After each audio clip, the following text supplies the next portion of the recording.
Hello, and welcome to the Anomaly Project, the show that looks at all aspects of the paranormal and anomalous world.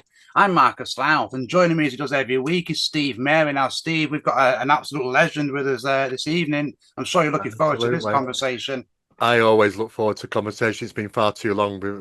We haven't had a conversation for quite some time, myself and Peter, but we tried a few times catching up, but there was just, work and changes and things that we were doing just sort of got in the way a little bit. But I know Peter's worked for a very long time, right back, I mean, a very long time, right back to the days when he was working with a good friend, Budd Hopkins, the incredible person.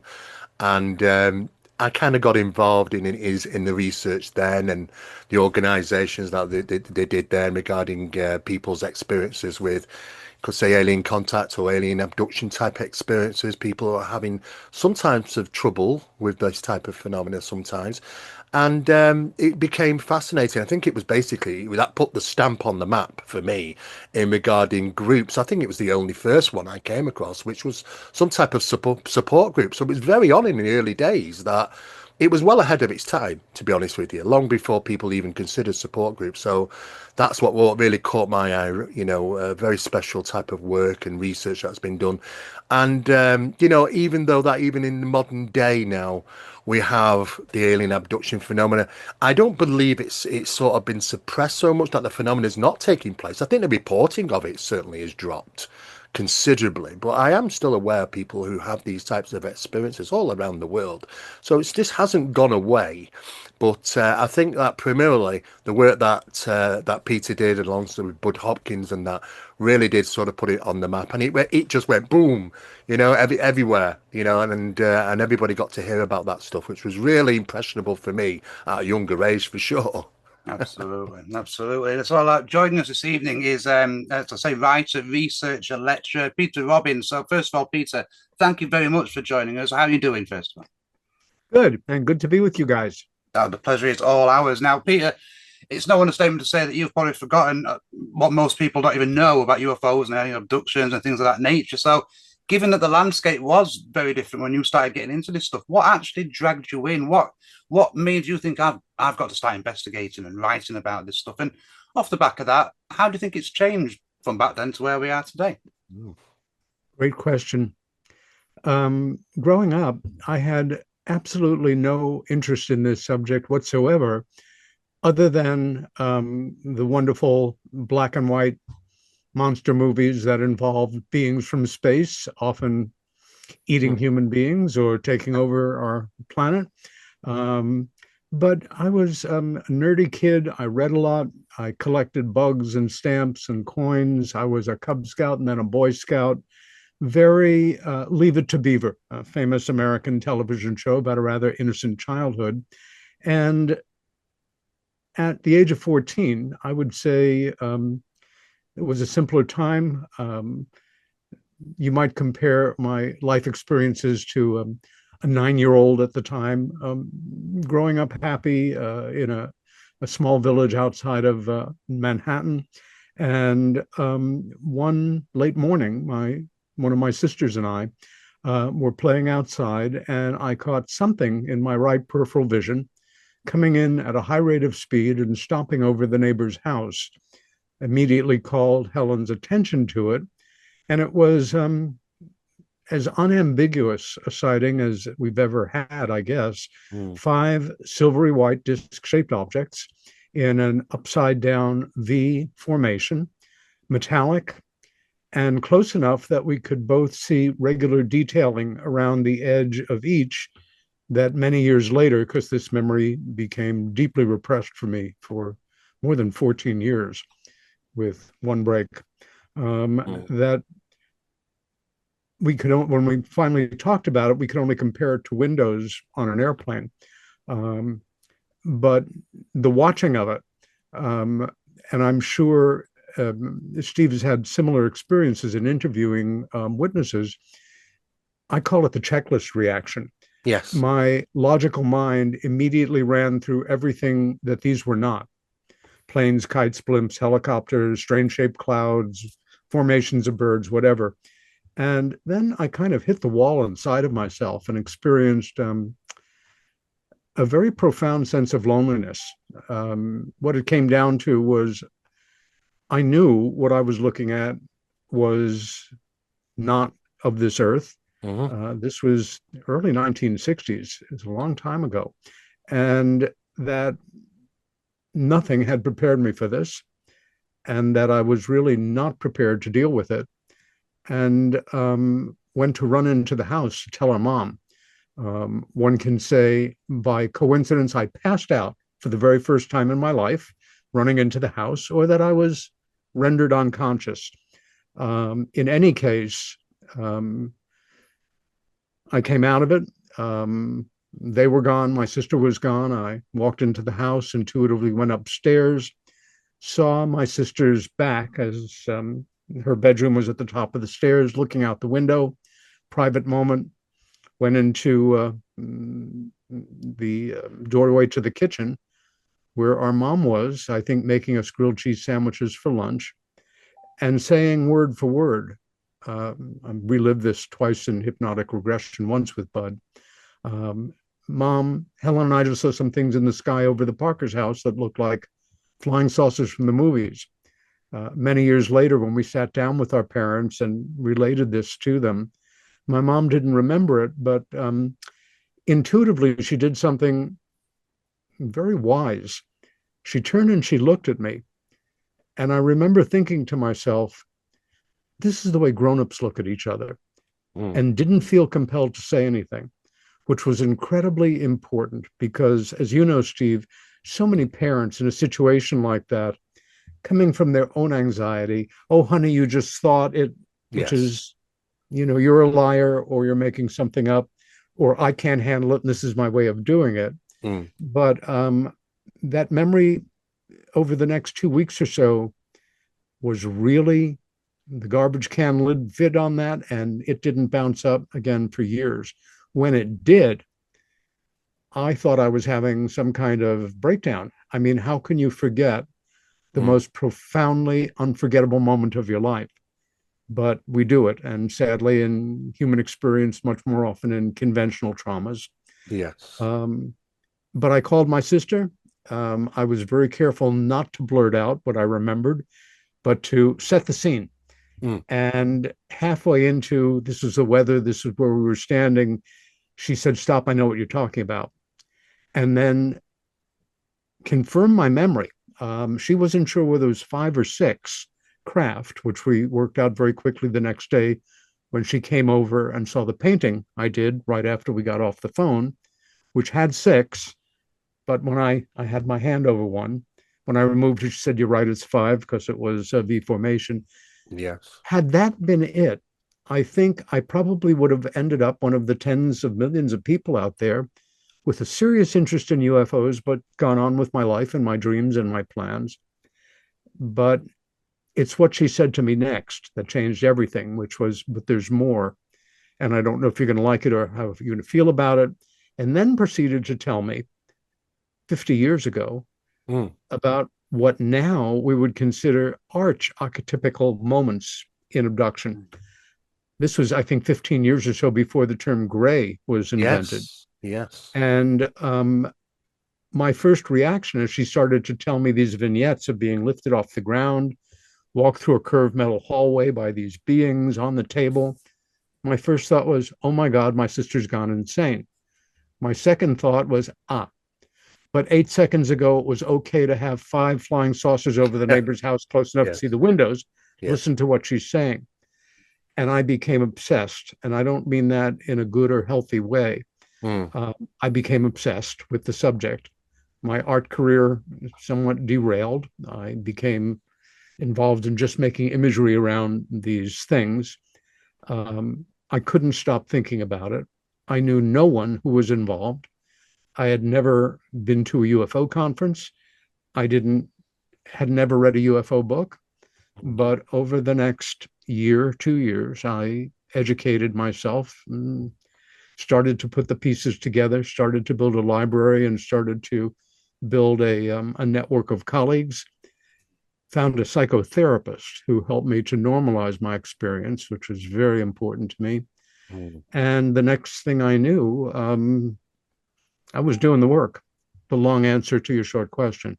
Yes, it's interesting that so many people talk about that same path, and it does sometimes seem that these experiences can act as an initiation to take us off the track that we were supposed to be on onto a completely different track. Now, I don't know if that's just human psyche that does that, or there's some deliverance from the phenomena to place you on a completely different track, that they maybe want you and others to be able to put that effort in and to spread the word, and maybe that's what they might want. But that initiated experience often changes people's lives onto a completely different track, away from the work that they're used to, from doing their interests. And it is, like you say, I completely understand about it being obsessive. It really does take over your life to some degree. And it doesn't let up anytime soon, neither does it, Peter? No, and Steve, you bring up a very important point, and one I've given a lot of thought to over the years, um, especially in the years I worked with Budd. And Budd investigated more than 800 individual cases.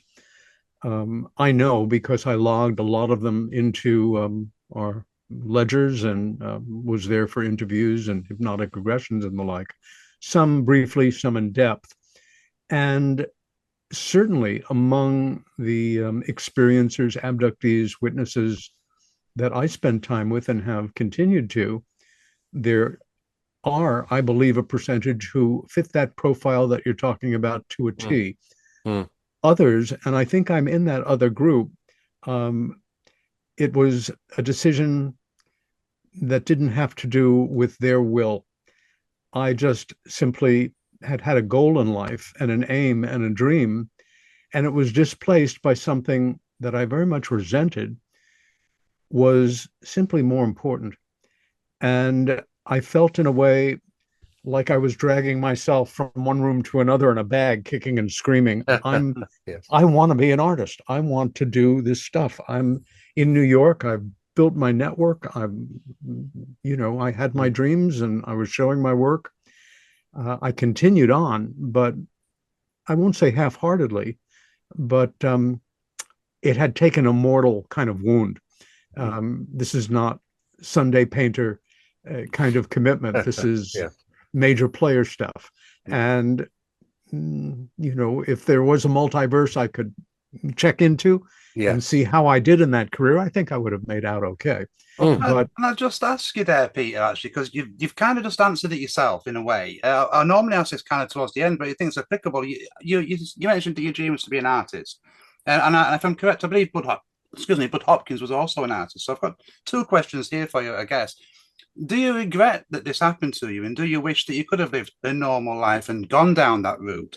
And do you think the fact that you were an artist or are an artist, because you don't ever stop being one, and as such you would have a creative mind, do you think that has something to do with even just seeing these things in the first place? The fact that creative minds tend to be a little bit more open to stuff. I have had regrets at a certain point in my development, and at the same time, looking back on my life at this moment, one of my aims in life was to live an interesting, contributing life, to leave the world a little bit better than I found it, allegorically or actually, with my work, with my actions. And I certainly have been living an interesting life.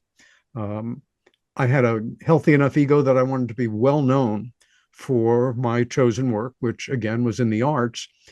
But I end up being well known in another area of study that I'm proud of the contributions I've made, and at the same time,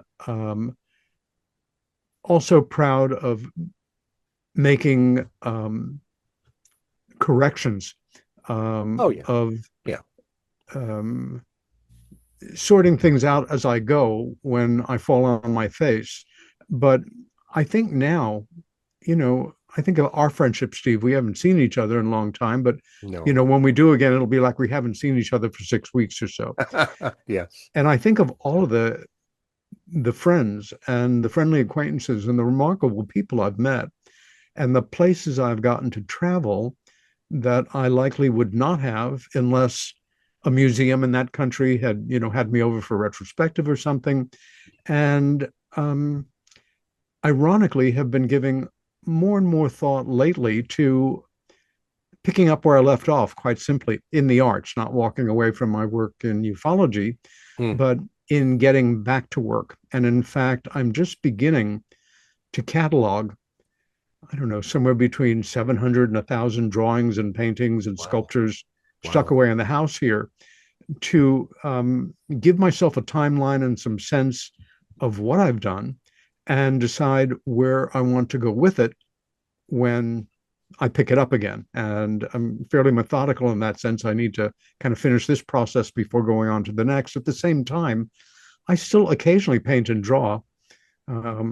Yes. Often when I'm on the road. And in fact, last year when I was in Hull for Chris Evers' great conference, and then had a couple of days off with my dear friends Steve Aspen and Janice Cooney, whose other house guest for those few days was Whitley Strieber, an old friend I hadn't seen. That's right. He was over. Years. We had Whitley Strieber lecture for us on the same year, and we knew that he was in the. That's right. Yeah.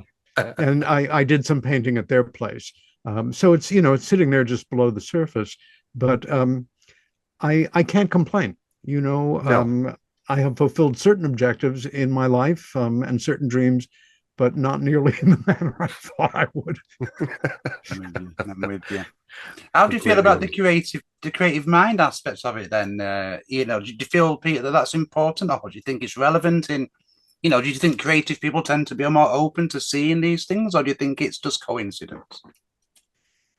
I think it's fair to say that since early 2018, we've passed through kind of an eye of a needle. Symbolically, or actually, it was marked or triggered by a pair of very influential newspaper articles in the New York Times, December 18th, 2017. And whether or not they were the initiatives that made it happen, or simply it was happening and they came out at just the right moment. We are in a period, not fully, but I would call it a post-ridicule era. I mean, Steve knows as well as anybody the level to which folks like us were considered outsiders in our work, in our circles of friends, acquaintances, family, that's my cousin or my brother or my friend or my workmate, a really nice guy that's really into UFOs. Sign language for wink, wink, nudge, nudge, a little unhinged. Now, more and more people care less and less what other people think about what they think about this subject. You are free to talk about it, which is a light year different. Isn't it? And we especially see that, of course, with politicians in America, leading scientists and astronomers, academics, whose careers could have been absolutely shattered by publicly taking the subject seriously. So we are in a much healthier time. It's what's actually happening, behind the scenes in terms of the rigmarole with the ongoing hearings with the American House of Representatives and the seeming releases of information, which at the same time kind of function like a dog and pony show or soap opera or an Indonesian shadow puppet play. It's ongoing. We're moving along, but while we're doing this, there are things that we are absolutely forbidden to officially bring up and acknowledge in public. One is the abduction phenomena. Exactly. The other is things that are related to it, missing pregnancies, hybrids, awkward things like that. Yes. And for those in our field who say, disclosure now, everything out there, we're ready. Well, we three may be ready, but I think we tend to forget that the great majority of humanity is not. Now, I've had colleagues respond to that by saying, they'll get used to it. You'll have a couple of bad nights. but how do we move forward in an empathetic way, a caring way, and create this deepening climate of disclosure in a way that's, I don't know if manageable is the right way, but you can't dig half a hole. No, you You cannot. can't have This that is exactly the problem.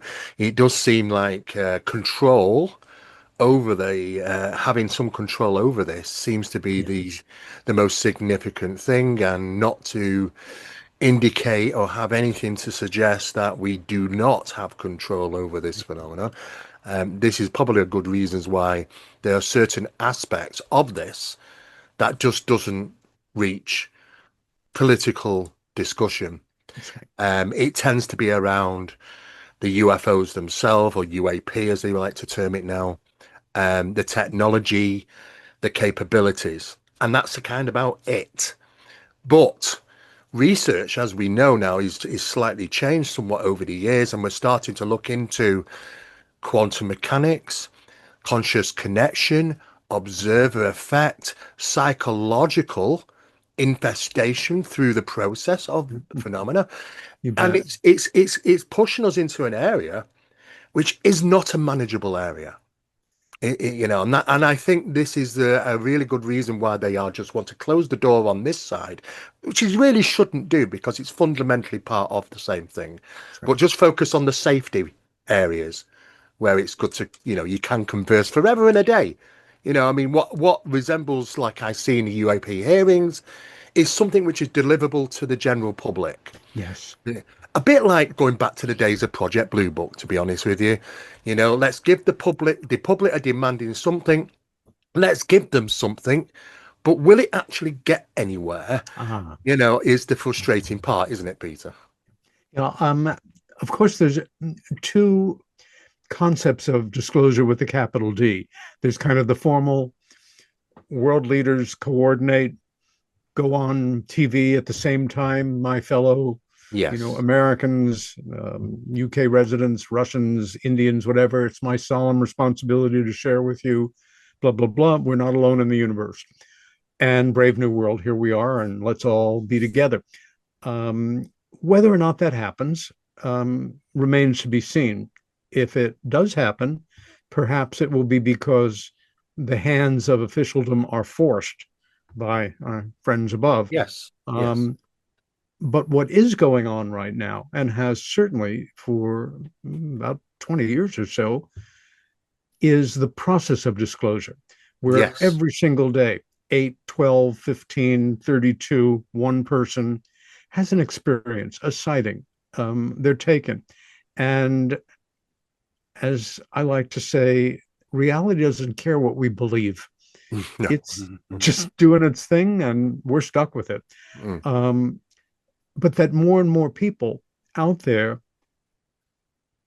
once they're touched by this subject in a serious manner, it ignites their curiosity, and they begin to educate themselves in one way or another, make connections with other people, learn more, allow themselves to take some of these concepts more seriously, think about the implications for humanity.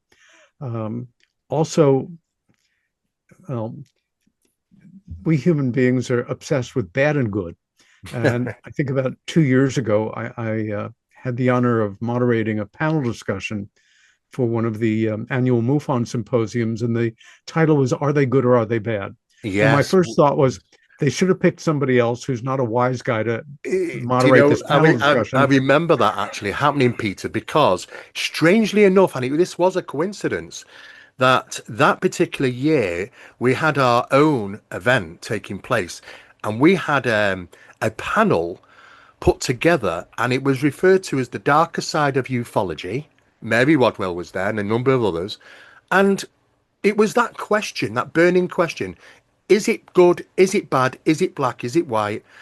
And really, we kind of came to the conclusion that it's the same dog that licks you, that bites you, if you kind of understand. I mean, you know, some people might have traumatic experiences. Some people have euphoric experiences with this phenomena.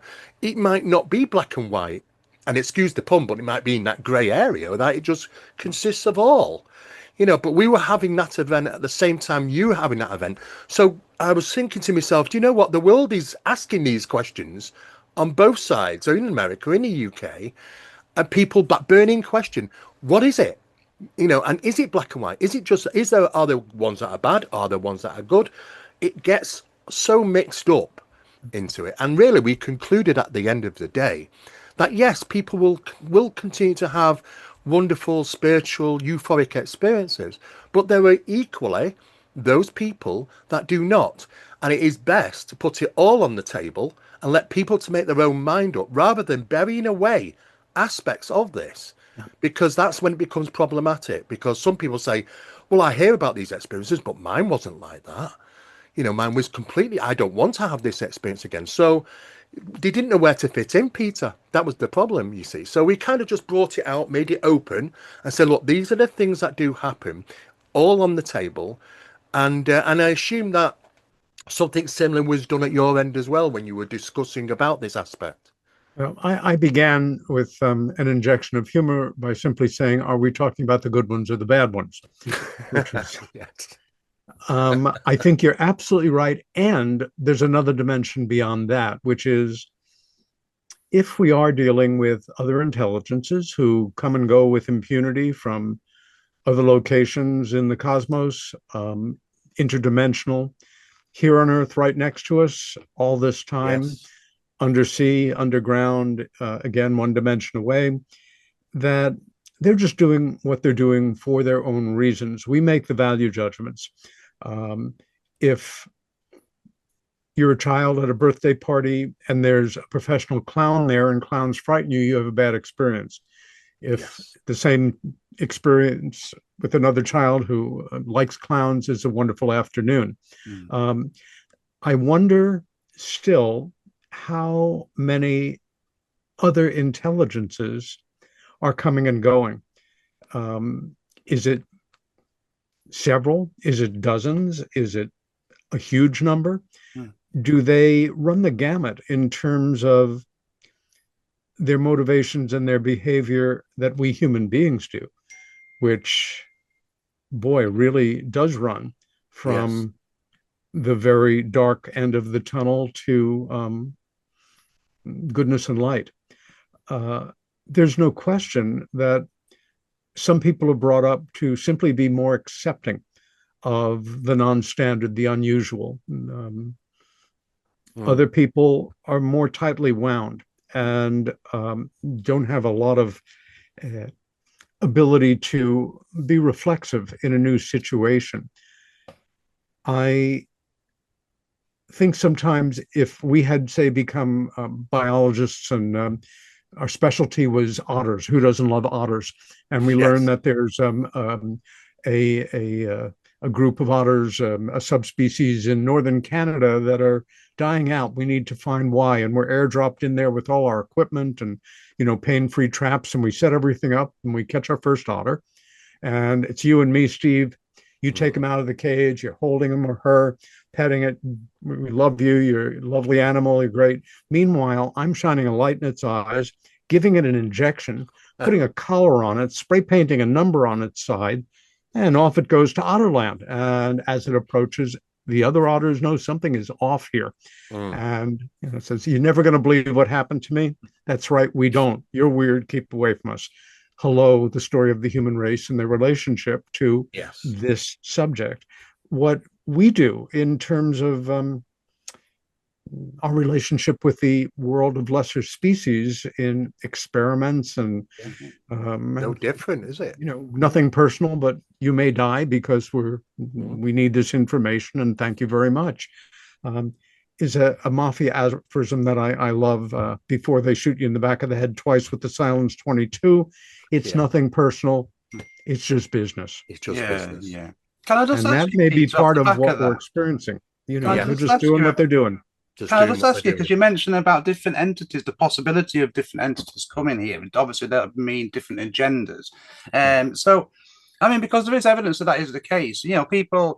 People say that it's just greys today, but we have plenty of encounters with tall white humanoids, for example, which were prevalent in the 50s, and there's plenty of encounters with reptilians and plenty of encounters with insectoids. So, do you think there are different species of entities, wherever they're coming from, whether it's space or other dimensions, or even here on Earth? Do you think there are different ones, and are they working for different agendas?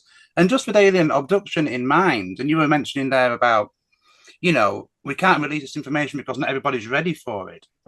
I mean, I remember speaking to a woman who claimed she had been abducted by aliens, and she was convinced by this, and I believed her as well.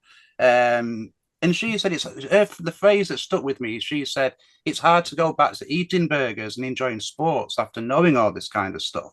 So do you think that's how do you think the wider population would react to this? Do you think there would be like a standstill of sorts, or do you think they would just take it in the stride?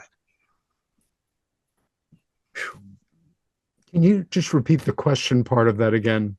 Okay, so basically, in a nutshell, do you think there are different entities coming to Earth from wherever they're coming from? And in terms of alien abductions, if some of the agenda is alien abduction, do you believe that if that was to come out into the wider public, knowledge, do you think that life would halt, or do you think people would manage to take it in the stride?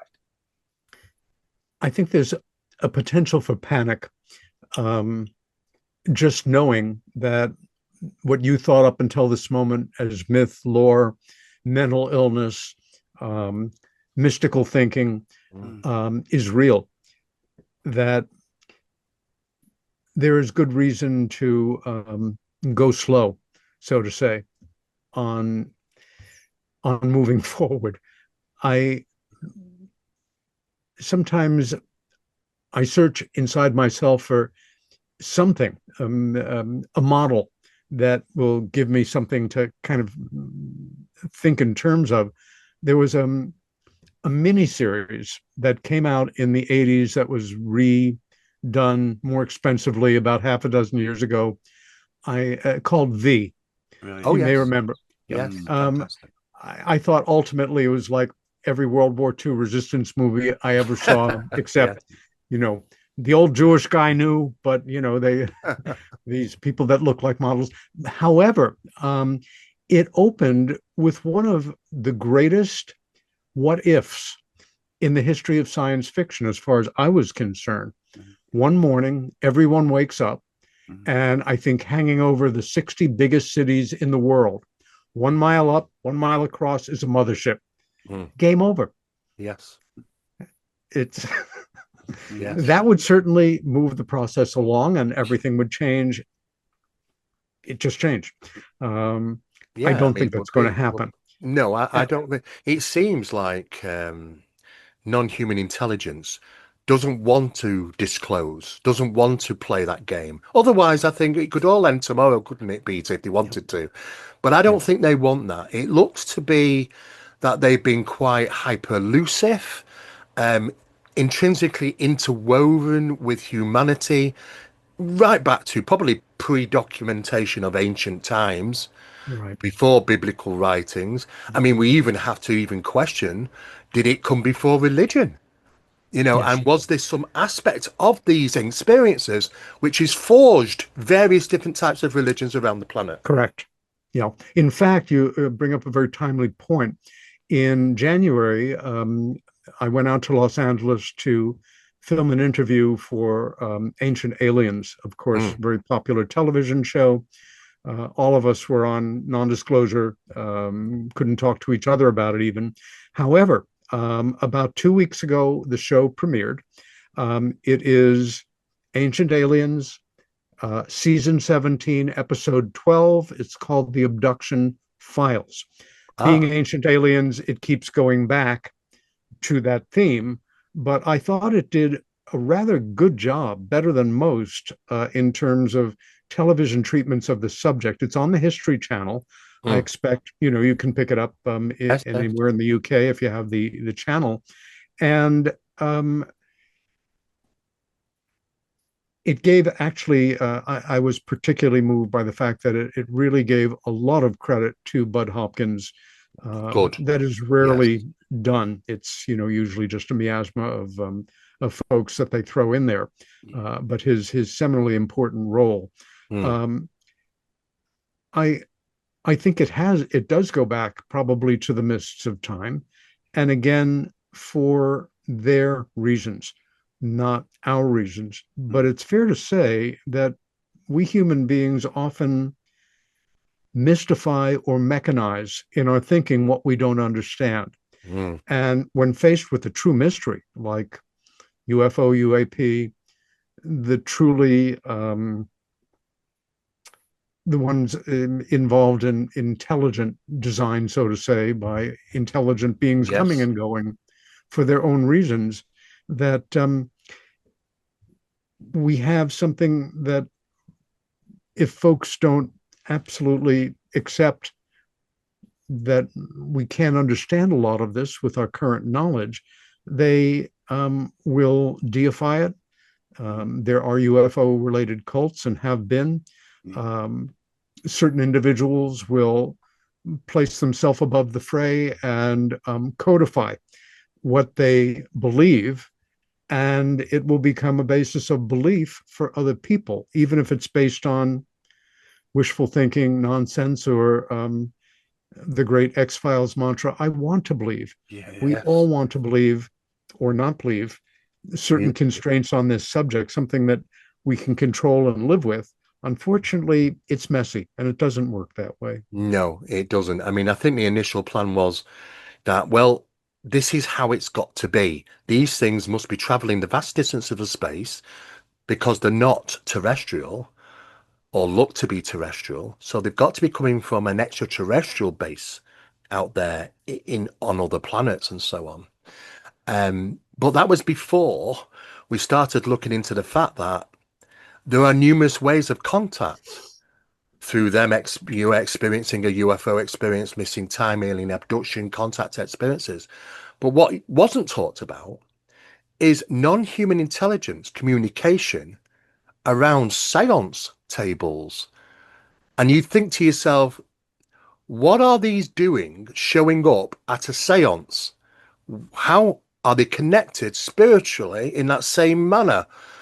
And why can you have even the physical manifestation of miniaturized UFOs during the skull experiment and things like that in association to this? And this is where your mind goes, boo, because then you think, this is a problem. We've got these boxes. Compartmentalization, UFOs, paranormal, supernatural, metaphysical, all these different boxes have been separated. UFO guys don't be with the paranormal guys. Fundamentally, when you're looking and trying to research, the problem is that the information you want might not be in that camp. It might be in the parapsychological camp. So I think we was trying to collapse the boxes of this compartmentalization. It's helped because now we're starting to realize, well, actually, this picture regarding contact is a lot bigger than we initially thought. It stretches into the metaphysical, the supernatural, the spiritual.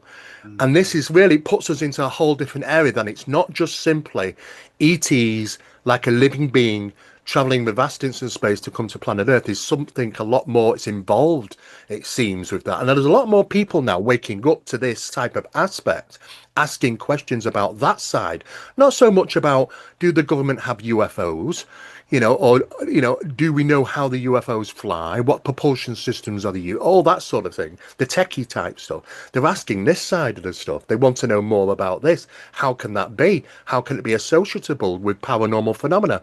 If paranormal phenomena is an ancient earthly phenomena, how can it be relatable to an extraterrestrial phenomena from another planet, vast distances away? This is where now in the 21st century, I'm seeing a lot of astrophysicists, professors, specialists, academics coming forward and saying there's much more to this side that isn't really getting published, isn't talked about in political areas.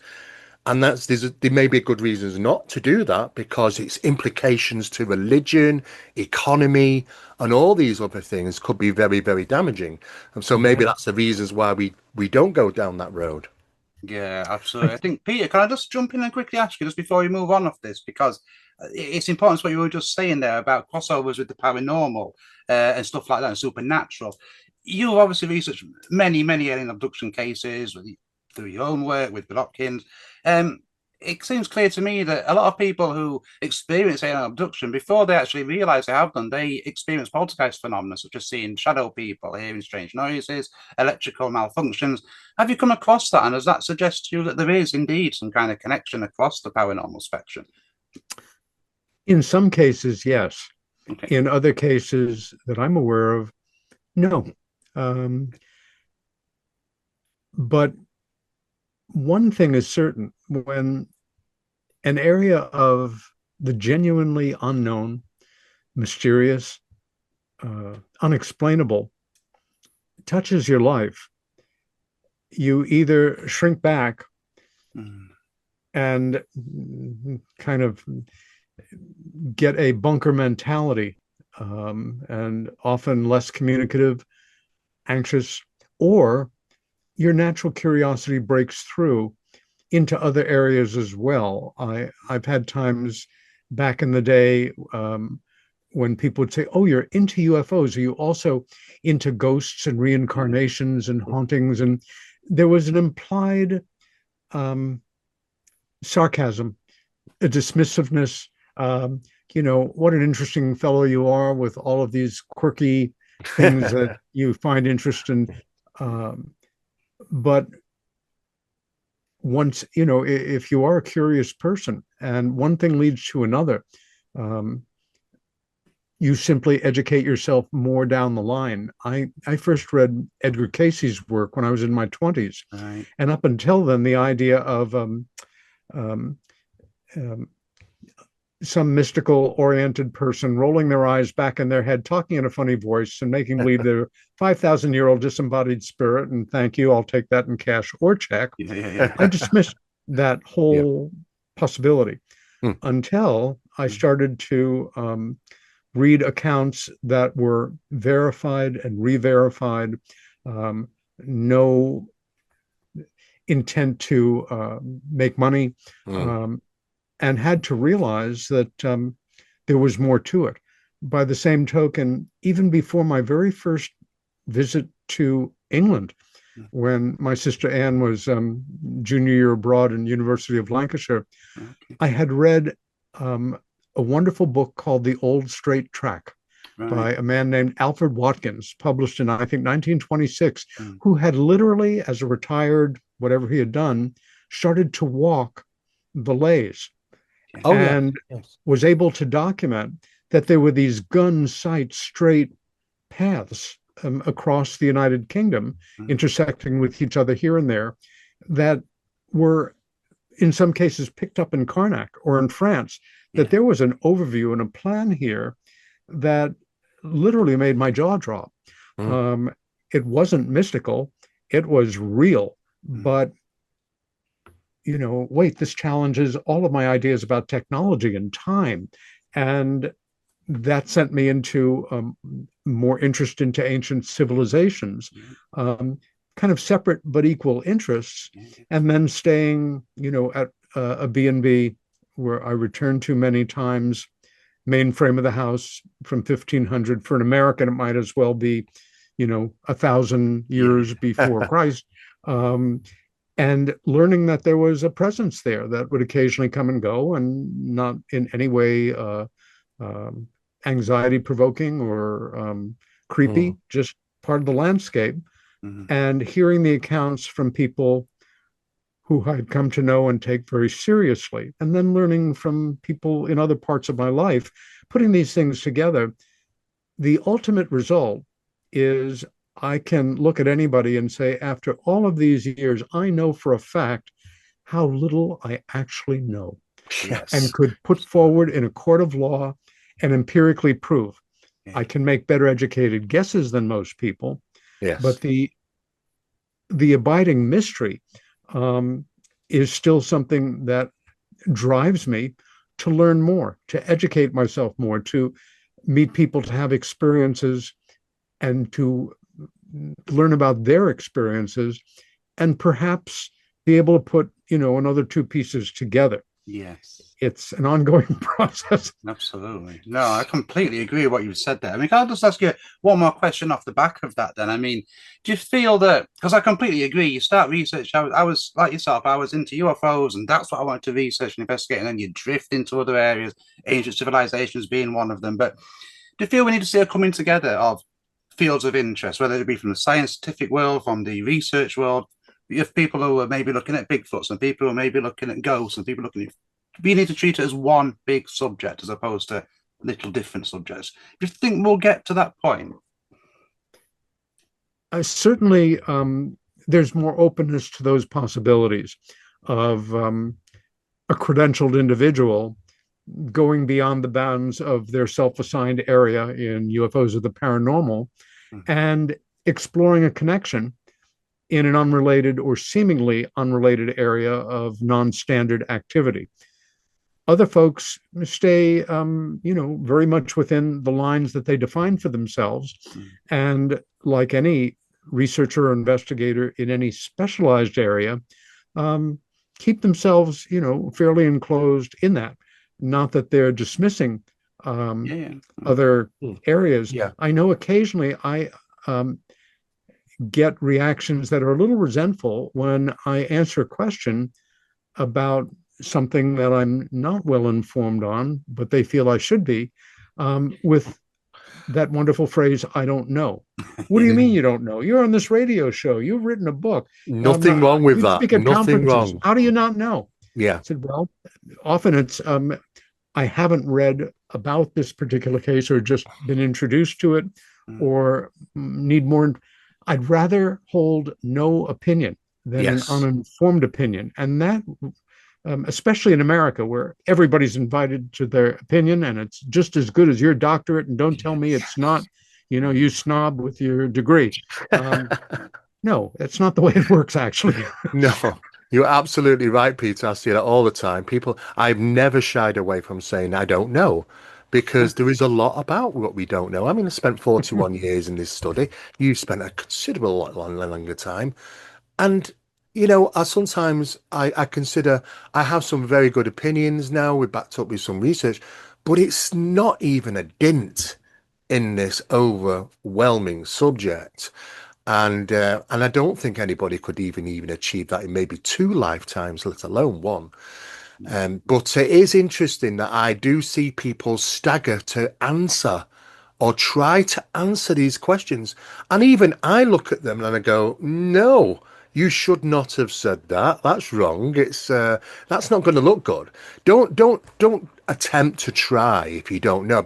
There's nothing wrong with saying we don't know. We are in a learning curve, and especially regarding this subject. And it could be a very long time well into the future before we even conclude any little items. I know that we are pushing into the boundaries of quantum mechanics now, and we're learning a lot more about reality, which is a fundamental part, I believe, to this phenomena. I mean, just when we learned about the double slit experiment, which was a real mind bender to consider that waveform collapses when we're watching something.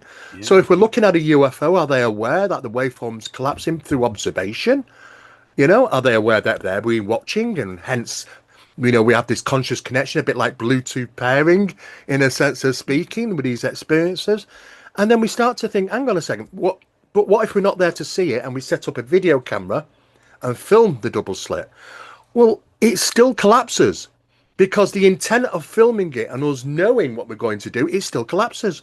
But if we put any other animal in front of this, a chimpanzee, any other animal, it doesn't collapse. It's like we're knitted into this reality, somehow. And just that alone, just that scientific discovery alone, makes you ponder everything. It really does. Yeah, absolutely. I mean, can I just ask you, Peter, on this then? Because we were speaking recently to Anthony Peake, and he was saying that consciousness is so important in understanding all this, and I completely agree with him.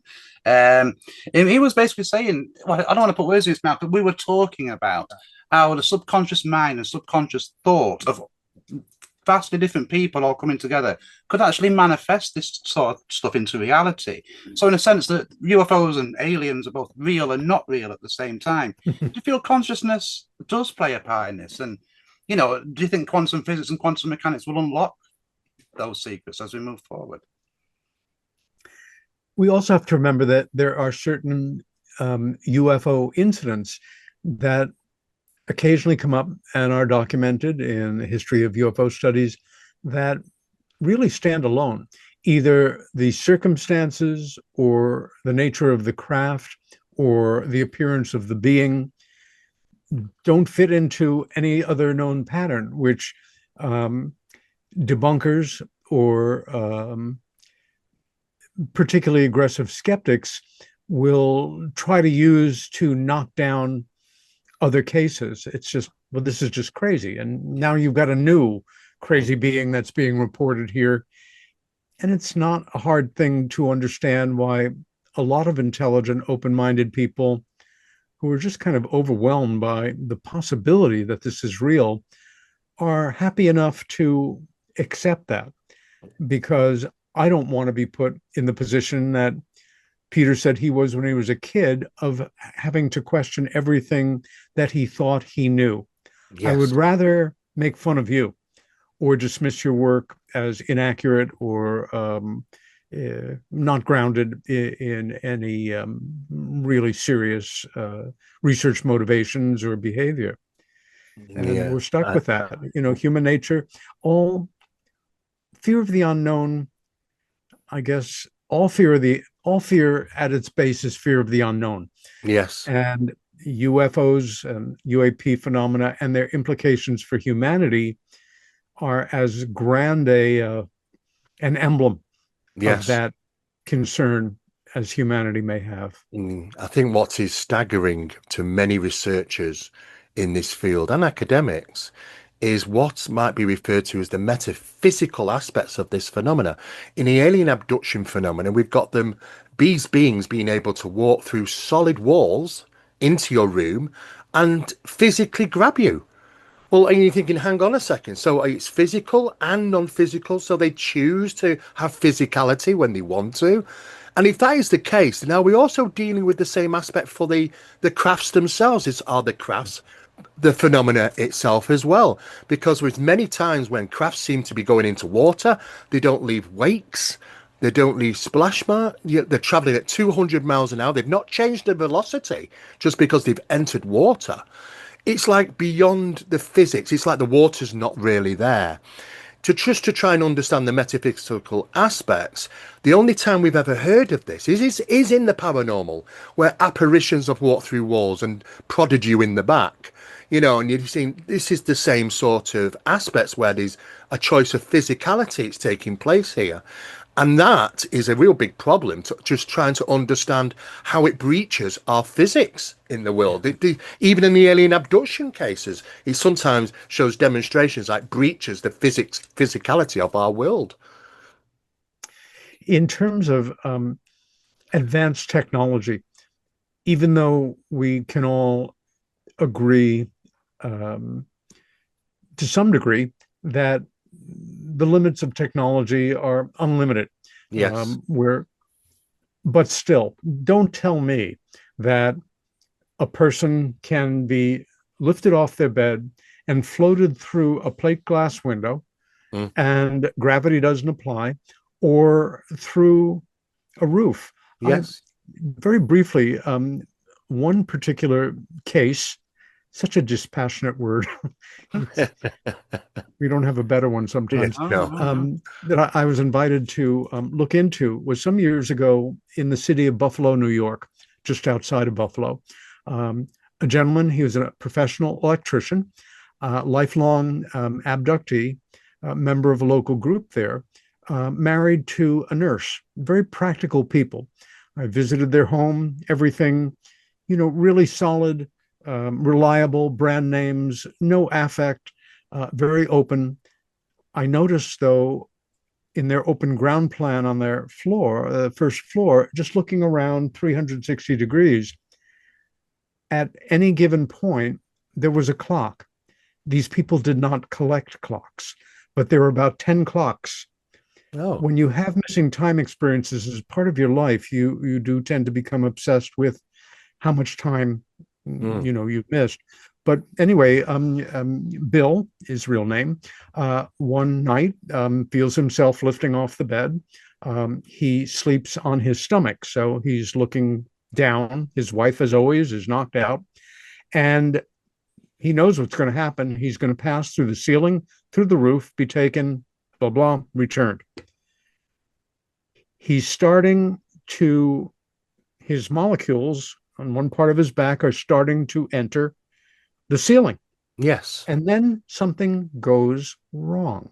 And occasionally it does. The cause of it, we can only guess at, but the fact was what was happening stopped happening and gravity took over. He's about a quarter of an inch in to the ceiling.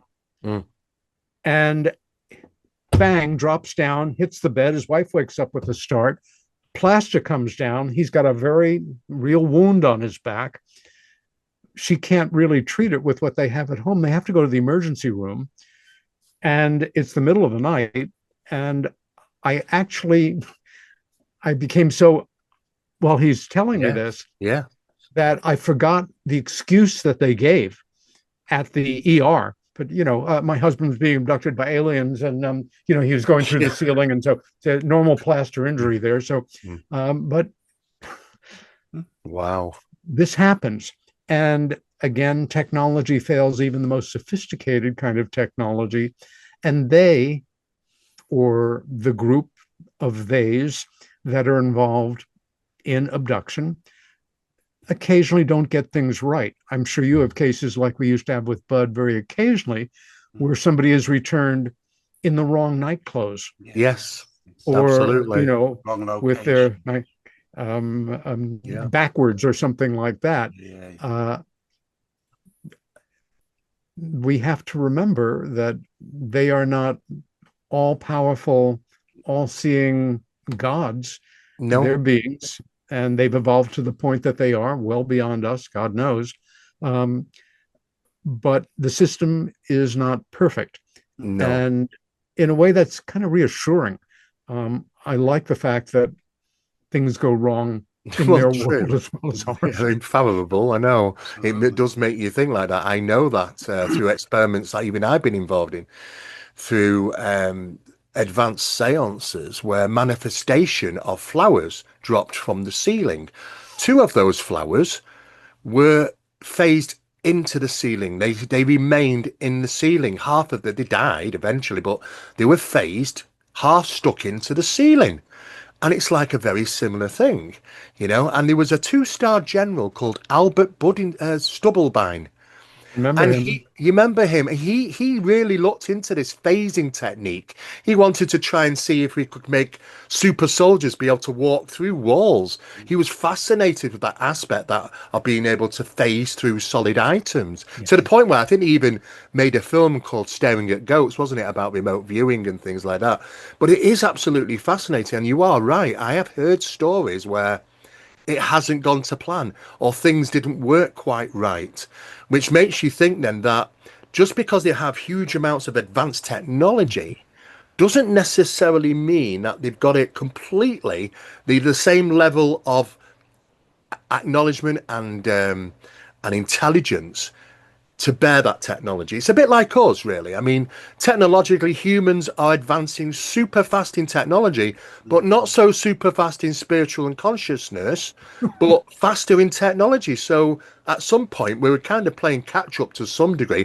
Things do go wrong, I suppose, Peter, don't they? So I think one thing to mention there quickly is you mentioned about, excuse me, essentially, it sounds like, they were using some kind of, it sounds silly to say, but some Star Trek beam me up technology, to pass molecules through solid. But I mean, although it's nothing like that, we're talking on a very minuscule scale. Scientists are experimenting and have had some success at actually doing this, now. So it's not that much of a leap of the imagination to think an advanced species would have such technology. One thing I'd like to just mention quickly, though, because you worked with Budd Hopkins, and I believe you might have worked with John Mack. I'm not too sure on that, so correct me if I'm wrong.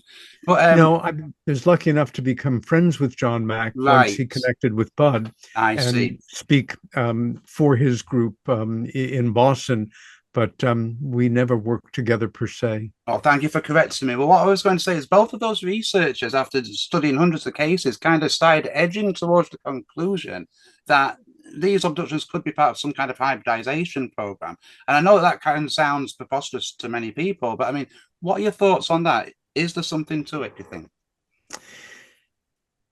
The euphemism when this work began in the 70s was they're experimenting. I think it was Dr. David Jacobs who pointed out that this was not experimenting. There was a program in effect. They had their own goals and motivations. More obviously moving forward on them, we could again make educated guesses as to what it was all about. But there was nothing mystical or I was going to say otherworldly. The same way that we have our programs and objectives in scientific research, especially cutting edge, the appearance of which might be misunderstood or confounding to any layperson, but they know what they're about and what they're doing and where they want to go with this. The idea of hybrids, what is that about? Is it to create a being that's part us and part them, with the understanding that conditions on this planet are going to continue to physiologically deteriorate, and we need an updated being that can roll with it to a degree? Or is it part of their intention to take over in some sense? You pointed out earlier, Steve, well, if they were about taking over in the movie Alien sense, yes, other perhaps in a very bad sense, like my favorite bad aliens, the Martians from Mars Attacks. yes, They're as wonderfully bad as they get. Or like Klaatu in The Day the Earth Stood Still. Whatever their objectives are, they are. And we can try to make sense of them, put pieces together, label things in a manner that works for us. I've used this analogy so many times, but the blind men and the elephant. You've got 6 blind men, and there's an elephant, and one of them is holding onto the trunk, the other the tusk, the other the ear, the other's got his arms around the legs, the other's patting the side, the other's got his tail, and they are arguing about the nature of the elephant because everybody is wrong. I know because I'm experiencing this now. You're telling me it's completely different. Welcome to the blind man and the elephant. That's us to a degree. Great analogy. Yeah. To put this together, and with difficulty. It really is with difficulty. But what I recall is from the earliest times of discussions and around the subject of hybridization, and these half breed between humans and the ETs, is that they did look very much like ETs, but as time's gone on, it seems that people are reporting that they're looking more human-like. Yes. And then I remember those early discussions in the 1980s with numerous different researchers. One of course, was Bob Dean, and he said, "Steve, you know, I know that they are walking amongst us, and we would not know the difference." And I'm thinking to myself, I wonder if that was it. Was it a form of infiltration so that we can then guise themselves?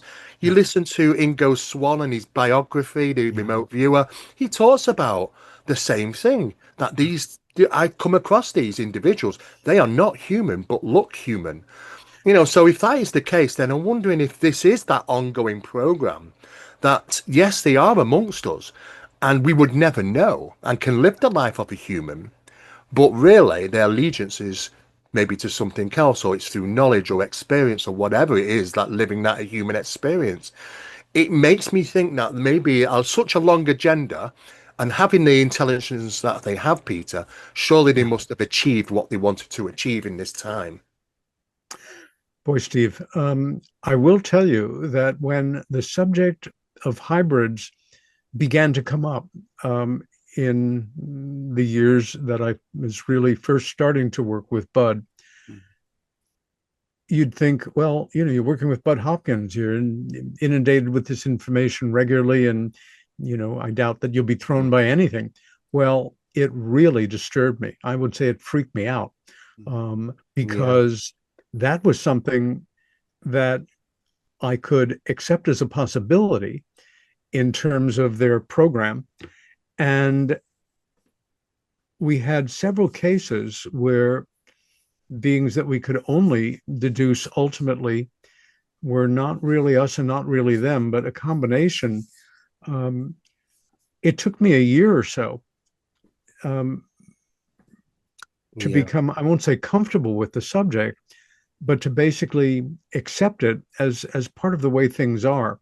The idea of, are they in control? If they are, it's behind the scenes. Are they, pulling the strings? Are they affecting major players in government and science and the world of technology? Perhaps.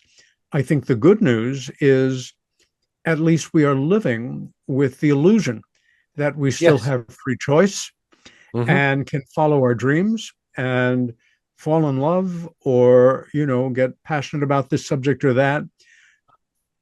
Maybe that is part of what they're about. The great American anthropologist Margaret Mead, gone for years now, but a brilliant woman who really cut her teeth on the socialization within the Trobriand Islands and behavior of people that had never been exposed to our Western concepts. She was asked, and I believe it was covered in one of the late, great Timothy Green Beckley's many publications years ago, what she thought about the subject. And first thing she said was, I can't think like an alien. I have no idea how to do it, but I can think like an anthropologist. And I will tell you that hypothetically, if we're, somewhere in the Amazon River Delta in an area where human beings have never penetrated and we part the grass, and of course I'm paraphrasing here, and we look into the valley and there it is, the untouched pre-Stone Age tribe. They're just doing their stuff. And what are we going to do? We are going to observe. We are going to make notes. We're going to write books. We're going to document everything they're doing and not intercede until oil or gold is discovered, and then all bets are off and screw their culture. And here we go. That's it. That's very true. That's very true. But that passion to observe, and we have it, of course. And again, a model in science fiction. The late, great Gene Roddenberry wasn't just somebody who created a popular television show. He was a visionary. He was. And in the original Star Trek, which is the only one that really interested me, it just kind of missed the popularity of the many ones to follow, the idea of the prime directive, which simply says, if you interface with another culture, humanoid, but well below yours, never show all your technological cards. Why? They will fall apart. They will come undone. And it reminded me of some writing of Carl Jung in his book, Flying Saucers. Oh, yes. A myth of modern things seen, or whatever the subtitle is, where he interviews, and this would have probably been around the First World War, an African man who in his culture and time would have been a chief or a witch doctor, a powerful presence in the tribe, remembering as a boy when the British simply marched out of the jungle and were there with their red coats and their buttons and these sticks that made the loudest noise in the world. And there'd be an explosion here and a pig would die over there. Who were these beings? Were they ghosts? Were they our ancestors? Were they devils? Were they angels? We're doing the same thing and trying to answer the questions that we don't know the answers to. That's right. Get your opinion quickly on one thing before we leave the hybridization thing, because one theory that I found quite fascinating is that, I was mentioning you think that they've achieved it by now, but what they were saying, what this theory was suggesting is, although they've managed to achieve hybridization, they haven't managed to achieve what makes us human, essentially. That, they kind of think in a hive mentality, we have got free will, and that this is what the sticking point is right now. And I've even heard accounts of people who have been abducted by aliens, or they say they have, and they've been abducted to almost teach this civilization how to be human. That sounds again preposterous, but what are your thoughts on that, please, Peter? That's a great point, and I think it may well be valid. Um, all of the descriptions of the so-called grays, there's really never any reference to anything that we would categorize as an emotion or emotional. Yes. They're like worker bees. And if they represent, the workforce or the beings in that culture, that reality, that world, one of the things that may interest them and attract them to humanness is this thing called emotions, this thing called feeling, empathy, rage, whatever it is. It might be healthier for them to have some of that bred into them, as opposed to just creating a being that will have a better chance of survival in future on this particular planet. I think that's a very great possibility. And maybe it's slightly romantic, and it's one that I like. And so I would have to be particularly careful in embracing it. Deductive reasoning, you start with the most mundane, everyday, boring explanation, explore it fully, and if it doesn't pan out, take one step up to the second most boring. That was instilled in me when I was 12 years old by Arthur Conan Doyle's Sherlock Holmes. Right, yeah, absolutely. And when things don't pan out after all of that work of looking at rational explanations, that's when things get really interesting. That really does. Absolutely. That's a good answer. Yeah, absolutely is. I mean, Peter, it's been absolutely fascinating, really, and we're going to have to wrap this up shortly. I know everyone's, struggling for time.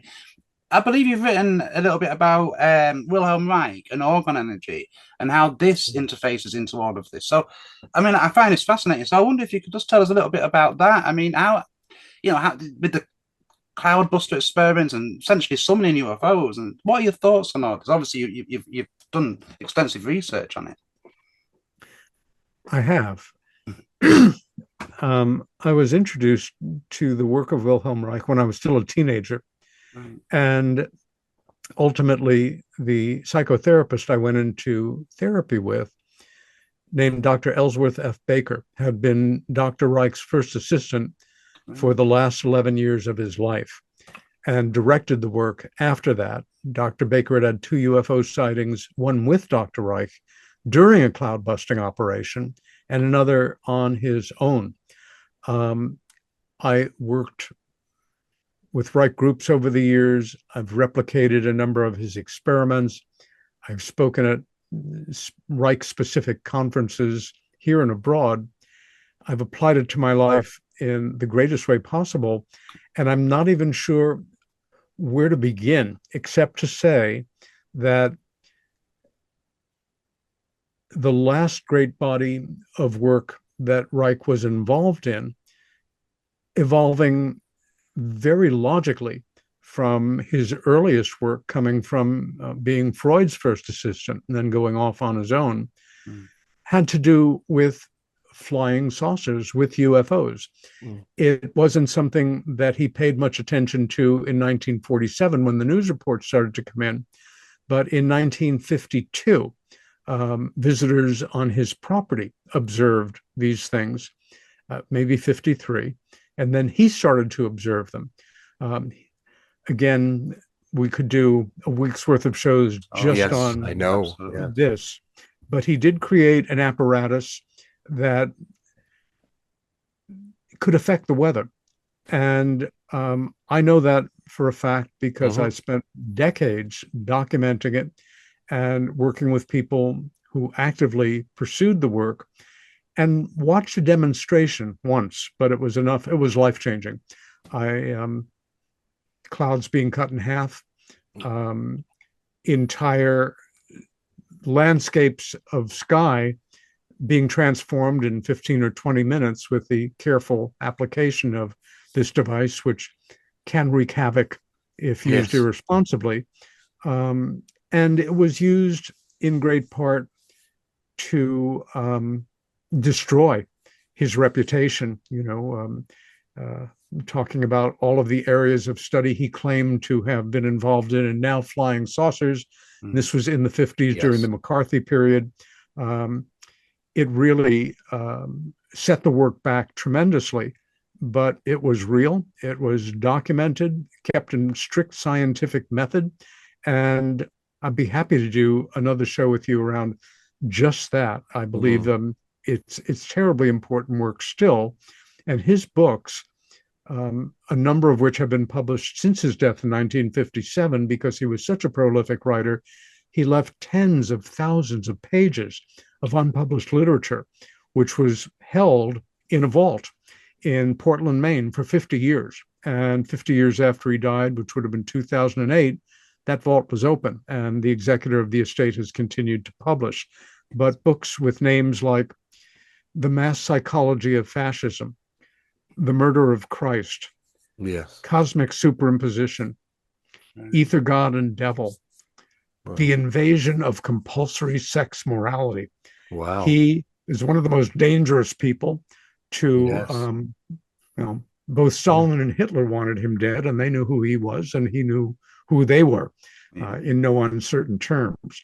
He still, for me, is one of the most heroic figures in the last millennia, and one of the most misunderstood. Wow. I mean, I think just to bear credence is that, obviously they've advanced upon this and utilizing numerous different methods now for weather alteration, and some of it is finally coming out of the bag, Peter. Now in the 21st century, we are starting getting official word of altering weather. Oh, it's well documented. It's well documented. I mean, there's a French government paper from the French government's ruling now it is illegal in France to alter the weather. So I think, oh, well, okay, so they must have done that at some stage. And now we have the release of this this new project. It's been really it's been talked about even in the UK. It's referred to as Satan. I don't know why they pick these names, Peter, but they always tend to do silly things like that. But it's about stratospheric release of compounds into the atmosphere, high altitude.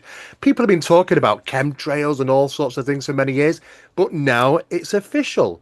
Now they've confirmed, oh yes, we've been doing this because we have to take care of the atmosphere around planet Earth and the maybe solar discharges and one thing and another. But this has been going on for a very long time. And I think the fact is that just that alone gives credence hang on, where did all this initially start?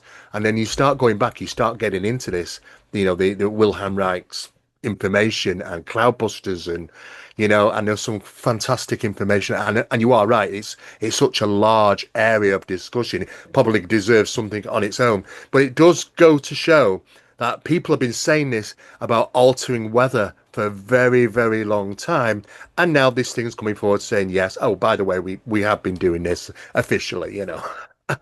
What crazy world we live in.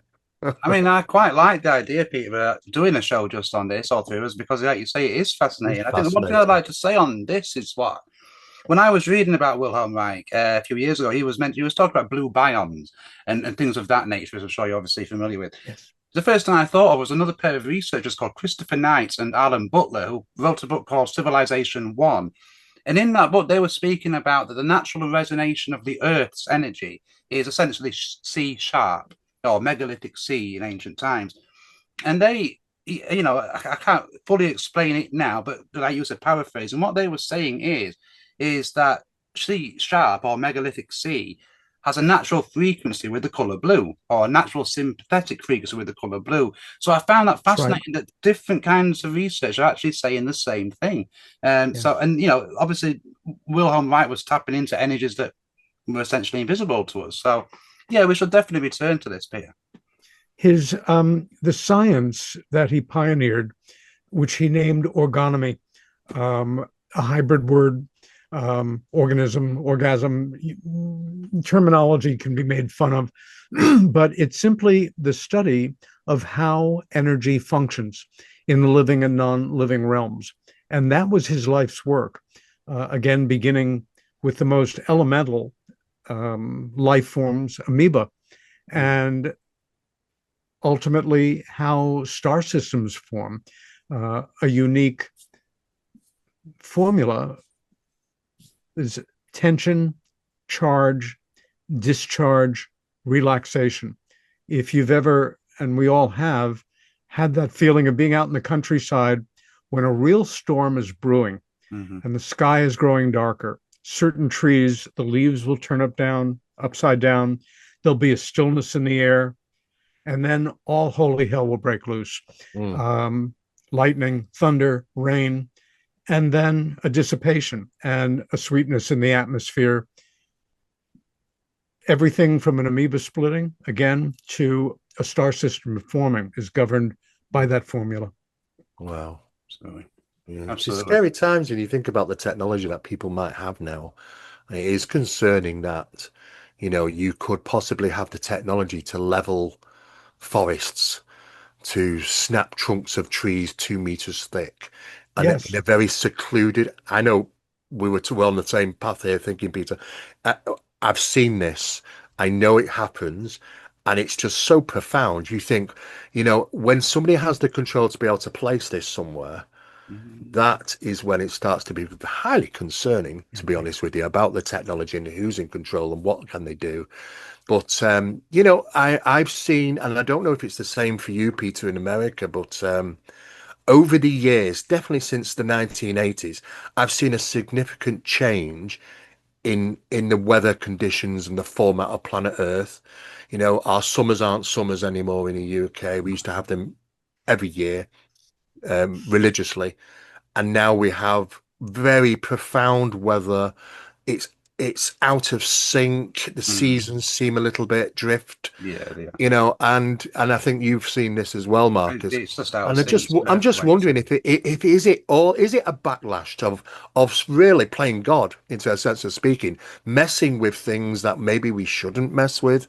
And I know that Earth will go through cycles, the sun goes through cycles. I know there's a lot of scaremongering about, oh, well, it's this and it's that, this is going to happen. It's a natural process, as a lot of this, I think. But I think, obviously, sometimes by doing this, and it's just human trait, we can't help ourselves. There's always somebody that's ready to press that red button, especially when you tell them don't ever press the red button. And look what Oppenheimer did. Let's create an atomic bomb. What will it might do? Well, it might destroy planet Earth, but let's do it anyway. It's just that mentality. I think it's fair to say, at least, that the millions or more tons of carbon that we have pumped into the air, into the atmosphere, we human beings, since the beginning of the Industrial Revolution, for starters, is a factor. The insane passion of the American military establishment right after World War II to what they euphemistically called atomic testing, yes, which was blowing up one atomic bomb after another. Hundreds of them also affected permanently the atmosphere in many respects. Then the experiments, the different programs that we've all heard about and heard very little good about, HARP and the like, cloud seeding. One of the things about the technology that Reich developed, it's so deceptively simple and so completely clean that it's often dismissed by knowledgeable scientists as impossible. So why should I even spend a minute's time reading this literature or following these case histories or the documented cloud busting that people like the late Dr. James DeMaio did for Germany, Israel, Eritrea, France, breaking droughts, no question about it, but having to sign disclaimers not to promote the fact, because even though it worked, it's going to make us look silly. Yes. This is part of the madness that we're dealing with here.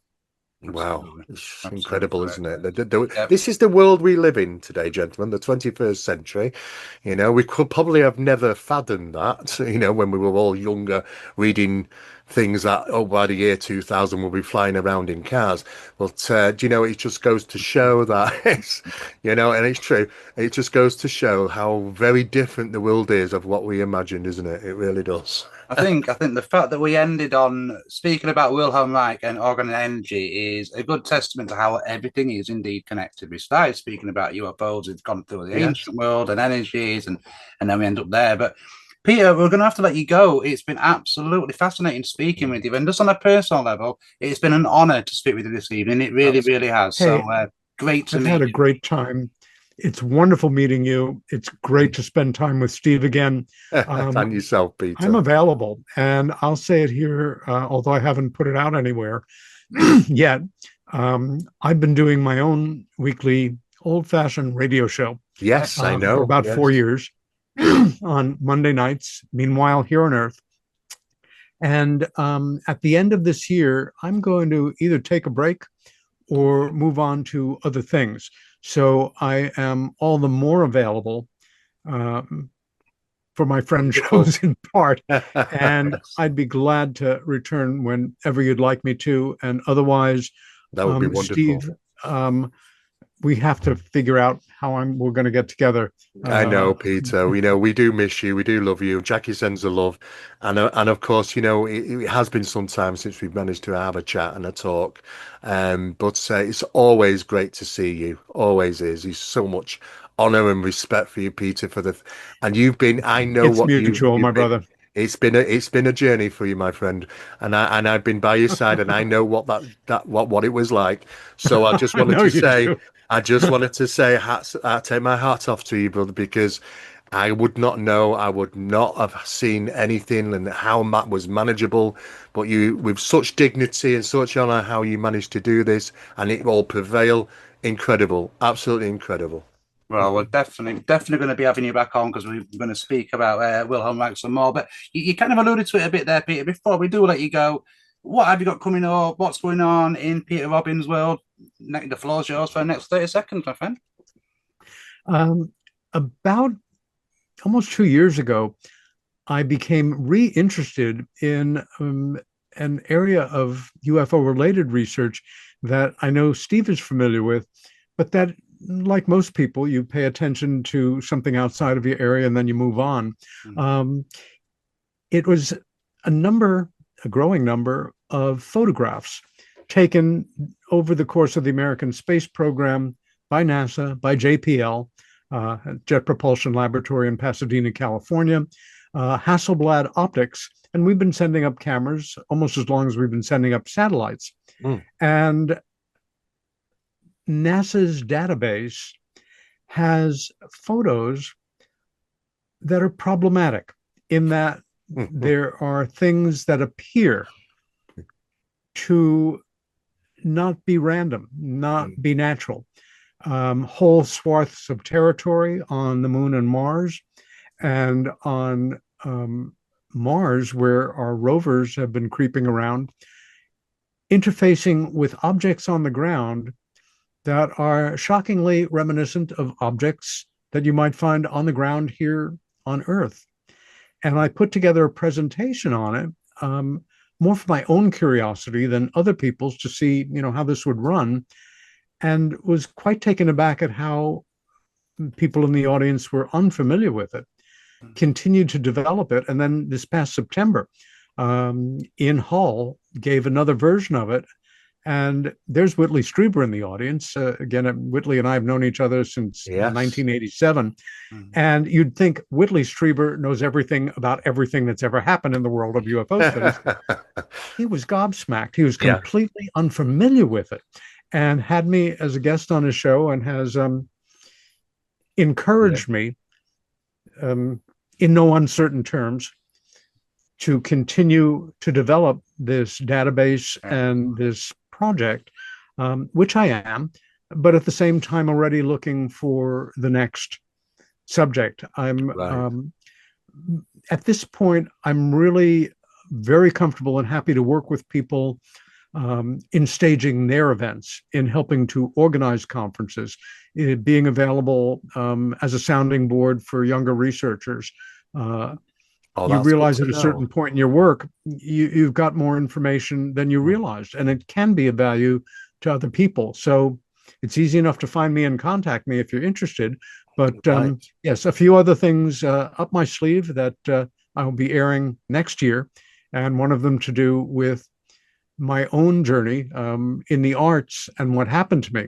I've never shown any of my old work, nor No. have I ever shown what happened to it overnight.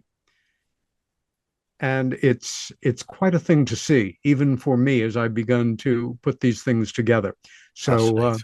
I'm hoping I'll I'll be able to give look that as forward a to talk seeing that. next year, possibly in Manchester or someplace in England. Yes. Yeah. Hint, That's hint. it's We look always good forward to to know. that. Always Absolutely. good to know, Peter. And we look forward to seeing that and the new ventures. And of course, I'm unaware of the work that you actually did in regarding the photographs and that. But you know what? That sort of stuff really does fascinate me. That things have Oh, still survived the time to allow us to get our hands on them. You know, not everything was thrown away and pushed into the bin by NASA. And there are some real good goodies still out there, you know, it's surprising.